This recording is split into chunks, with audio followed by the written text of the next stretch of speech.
Hello hello, bienvenue dans cette nouvelle vidéo YouTube. Aujourd'hui je te propose de découvrir les 4 étapes pour créer des mises en scène do it yourself et trouver des fonds et accessoires pas chers pour tes photos produits. J'espère que tu es prête parce que c'est parti.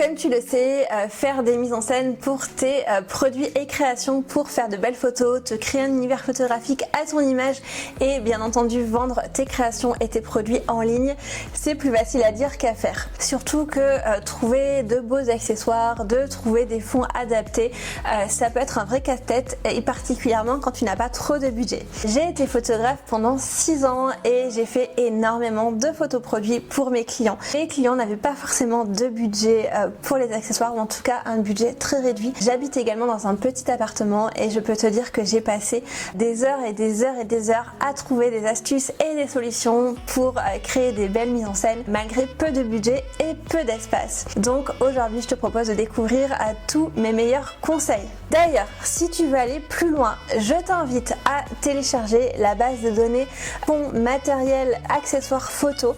J'y mets toutes mes recommandations. Cette base de données est 100% gratuite et ça te permettra de trouver encore plus d'inspiration pour tes fonds et tes accessoires et également ton matériel photo. Donc si ça t'intéresse, je te mets le lien dans la description. Donc première étape, ça va être de te faire une checklist de ce dont tu as besoin.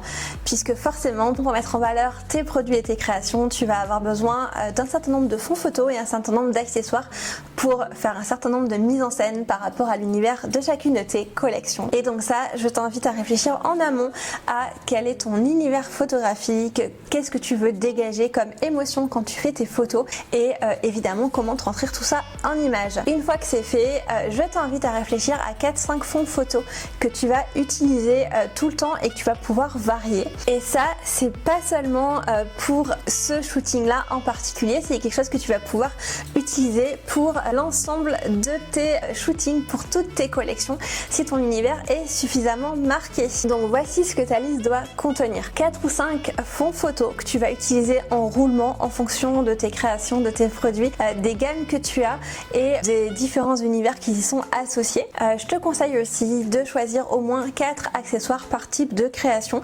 Admettons par exemple tu fais des créations pour enfants, tu vas faire je sais pas du textile, tu vas pouvoir choisir 4-5 accessoires qui vont aller avec les collections textiles, les vêtements. Tu vas pouvoir aller utiliser 4-5 types d'accessoires qui vont aller avec pourquoi pas les accessoires annexes, tes types protège carnet de santé, etc. Ou encore 4-5 accessoires, pourquoi pas les jouets type Hochet, etc.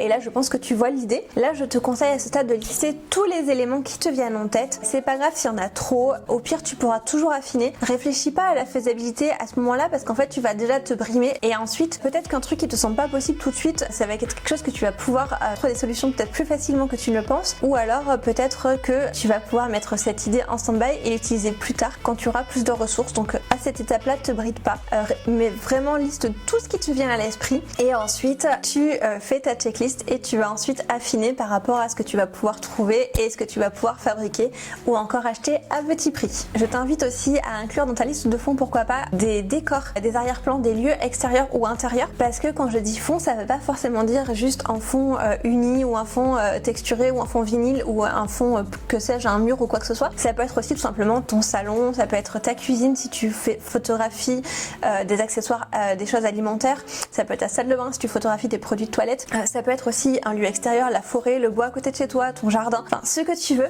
mais ça peut être des lieux qui sont récurrents et qui vont te permettre de créer une vraie cohérence tout au long de ton univers et tout au long de tes shootings. Une fois que tu as réalisé cette liste, je t'invite à passer à l'étape 2 et donc à faire le tour de tes placards pour trouver tout ce que tu peux déjà récupérer et qui correspond à ce que tu as listé. Alors, j'ai tes placards, ça peut être aussi ceux de tes proches, de ton grenier, les amis, ta famille, etc.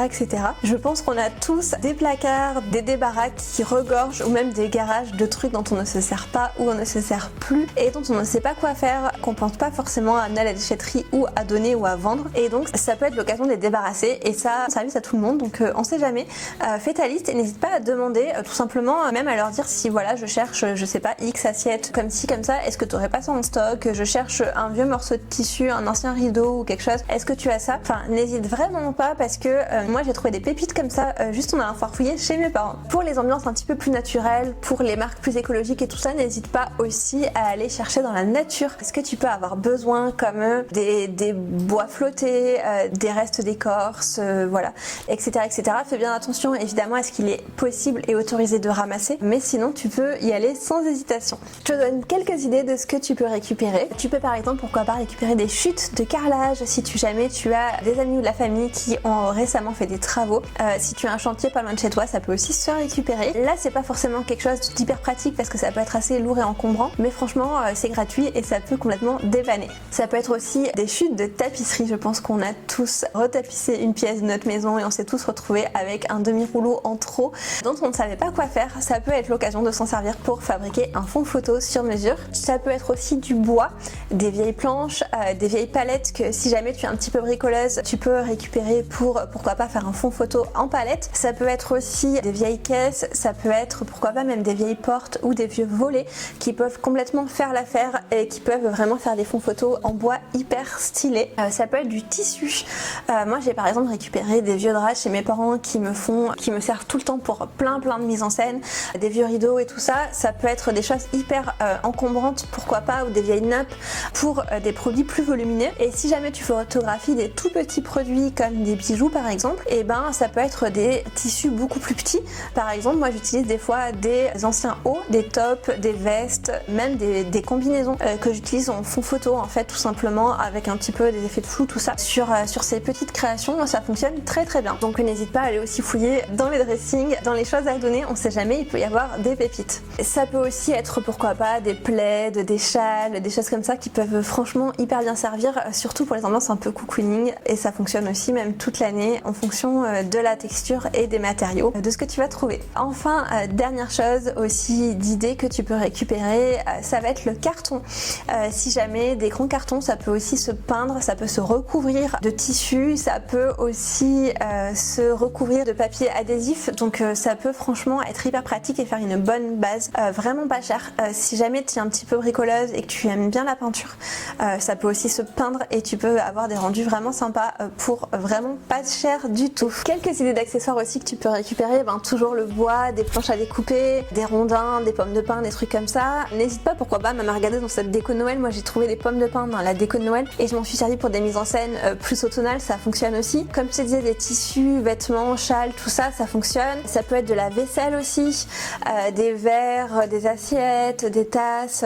C'est pas obligé forcément que ce soit que si tu fais des produits alimentaires. Moi j'ai fait des super jolies photos de bijoux aussi avec des vieux verres un peu vintage ou des choses comme ça, donc franchement n'hésite pas, c'est une option à étudier. Ça peut être aussi des vieux livres pour les ambiances un petit peu romantiques, bohème ou vintage, ça fonctionne super bien. Ça peut être des bougies, ça peut être des guirlandes lumineuses, dans ce cas là je t'invite à les taper dans les décos de Noël, ou même des fleurs séchées. Donc franchement il peut y avoir plein de choses que tu peux récupérer déjà complètement gratuitement. Rappelle-toi que t'es pas obligé d'avoir énormément de choses à chaque fois sur tes mises en scène et pas forcément énormément de choses différentes. Au contraire, c'est les petites choses qui vont se retrouver d'une photo à l'autre qui vont te permettre de créer un vrai fil rouge et une vraie cohérence dans ton univers. Moi par exemple, j'ai des accessoires que j'utilise tout le temps comme un petit bouquet de fleurs séchées qu'on a retrouvé sur énormément de photos parce que à l'époque j'en avais pas d'autres et pourtant les ambiances sont complètement différentes. Tu peux aussi te dire que les accessoires que tu vas utiliser, ça peut être aussi les matières premières de tes créations. Si tu fais par exemple des bijoux en perles, tu peux utiliser les perles. Ça peut être aussi les matériaux que tu utilises. Par exemple si tu crochettes des choses, tu peux utiliser, montrer ton crochet, montrer les fils.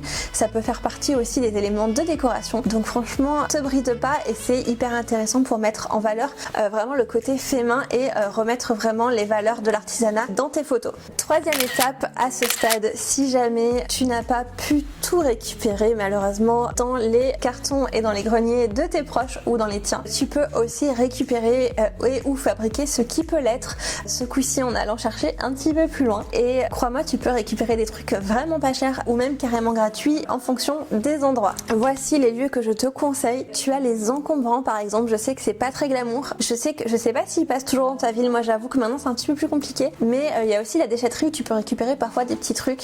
Crois-moi, on peut trouver des pépites, donc n'hésite pas, même si c'est pas glamour, franchement c'est dommage de négliger cette piste. Genre des vieilles planches pour des fonds par exemple, ça fonctionne énormément, les palettes ou les caisses de bois, des trucs comme ça, il y a vraiment moyen de récupérer des trucs assez cool. Ça peut être les boîtes de dons, je sais que tu as notamment des boîtes à livres par exemple, je sais dans les grandes villes, en tout cas moi j'en ai beaucoup autour de chez moi. Alors évidemment c'est des boîtes qui nécessitent un troc, hein, tu prends pas les livres et gratuitement, mais moi j'en ai profité pour chercher des vieux livres un peu anciens et un peu sympas, des choses que j'avais pas chez moi, et du coup genre à la place j'ai mis des livres un peu plus modernes et puis je les ai changés comme ça, et ça m'a permis de me débarrasser de mes livres que j'avais déjà lus, les changer contre des livres super canons que je pouvais utiliser pour mes shootings photos. Tu as également des sites internet de dons, oui ça existe, genre des sites qui s'appellent donon.org, etc. Tu fais une petite recherche sur Google, crois-moi tu vas trouver très vite. Je sais pas si tu le sais aussi, mais Le Bon Coin notamment a aussi une rubrique dons là-dessus, donc tu peux aller jeter un œil aussi. Et sinon tu peux aussi acheter pour vraiment pas cher là-dessus sur ces sites de vente entre particuliers, Le Bon Coin, Vinted, Facebook Marketplace, etc. Il y a vraiment moyen de récupérer des choses pour vraiment quelques euros, des choses qui neuves t'auraient coûté très cher et dont t'as pas forcément besoin d'investir aussi cher, et en plus c'est quand même sympa de réutiliser des choses déjà existantes sans avoir besoin de toujours consommer. Évidemment tu as aussi l'option vide-grenier ou Emmaüs où tu peux récupérer énormément de choses pour quelques euros. Quatrième étape, investir intelligemment. Si à ce stade tu n'as malheureusement pas pu récupérer ou fabriquer à moindre coût les choses dont tu avais besoin pour tes séances photos, il est temps d'investir et de pourquoi pas partir en magasin, aller faire un petit peu de shopping, mais encore une fois pas n'importe comment, puisque l'idée c'est vraiment que tu réduises les coûts et que tu achètes les choses les plus pertinentes possibles pour mettre en valeur tes créations. Donc j'ai encore quelques petits conseils à te donner. Là encore je t'invite à jeter un œil à la base de données fonds, matériel et accessoires photo. Je te donne aussi mes meilleures recommandations pour tout ce qui est fonds, accessoires et matériel que tu pourrais acheter pour tes photos produits. Le lien est dans la description. Donc quelques petits exemples, notamment tu peux choisir des solutions pas chères pour les fonds photos. Par exemple, moi j'utilise énormément les feuilles de papier coloré que tu peux retrouver chez Cultura par exemple, du papier cadeau aussi, ça fonctionne très bien et ça permet de faire des fonds hyper sympas et originaux. Si tu veux vraiment te faciliter la vie et obtenir un rendu spécifique, je t'invite aussi à investir dans des fonds photos professionnels. Moi j'utilise beaucoup de fonds photos aussi, effet bois, effet carrelage, effet marbre, des choses qui sont assez encombrantes et pas forcément évidentes à trouver et à stocker surtout, et qui finalement sur un fond vinyle se roulent et se conservent très facilement avec très peu d'espace. Moi j'ai carrément quelques petits fonds comme ce fond effet bois que tu peux voir sur les photos, que j'ai acheté 34 € au format 70 sur 90 cm et dont je me suis servi pendant des années et dont je me sers toujours, donc crois-moi c'est un investissement complètement rentabilisé. Donc quelques conseils pour investir intelligemment: achète uniquement des fonds et des accessoires qui sont 100% raccord avec l'identité de ta marque et l'identité de ton univers photographique. Investis dans des fonds et des accessoires que tu peux réutiliser dans plusieurs contextes. Ça va te permettre de diversifier tes mises en scène et de pas trop exploser le budget. Priorise aussi la qualité sur la quantité.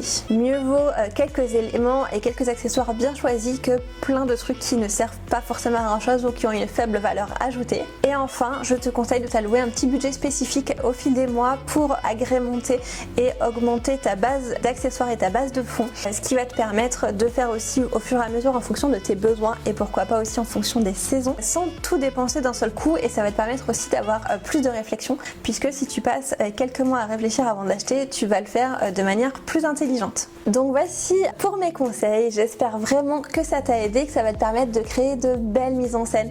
Si jamais tu as suivi mes conseils pour faire de belles photos, n'hésite pas à me partager ça en commentaire, j'ai vraiment envie de voir ce que ça va donner. Et puis sinon on se retrouve en 15 jours pour la prochaine vidéo. À très vite.